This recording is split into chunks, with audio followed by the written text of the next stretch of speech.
Personal কোনো কারণে আমি হয়তোবা বাহিরে ছিলাম এবং সেই সময়ে আ আমার এক সাবস্ক্রাইবার যার অ্যাপয়েন্টমেন্ট আমি নিয়ে দিয়েছিলাম, পরবর্তীতে তার ভিসা হয় এবং তার পিকচারও আমি শেয়ার করছিলাম। তো তিনি আমাকে অনেক আগেই জানিয়ে রাখছিল যে আজকে ২৬ তারিখ এপ্রিলের এবং বাংলাদেশ সময় ৭:৩০ টার দিকে তার ফ্লাইট। তিনি আমাকে ভিডিও কল দেবেন। বাট আমি ভুলেই গেছিলাম। যাই হোক আমি বাইরে ছিলাম। তিনি কল দিয়েছেন ২ ঘন্টা আগে। হয়তোবা তার বোর্ডিং পাস পাওয়ার আগেই তিনি কল দিয়েছিল, ইমিগ্রেশন শেষ হওয়ার আগে আরকি।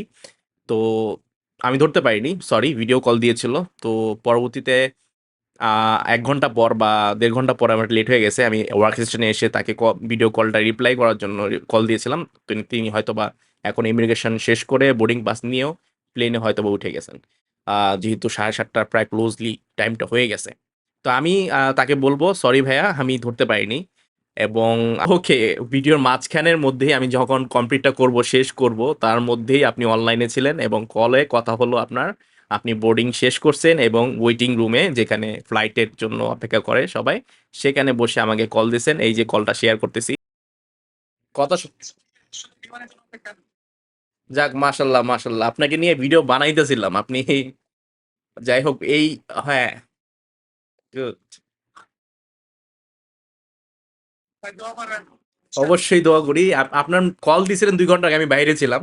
এই নিয়ে আমি একটা ভিডিও বানিয়ে ফেলছি অলরেডি আপনাকে নিয়েই।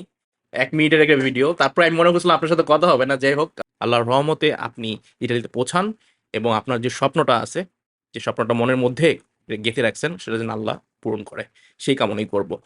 একটা জিনিস খেয়াল করছেন, ভিডিওর মাঝে তার হাসিটা দেখছেন? এমন হাসি আসলে মানুষের সুখের মুহূর্তে মানে কোনো কিছু অ্যাচিভমেন্ট যখন করে তখনই আসে, তাই না?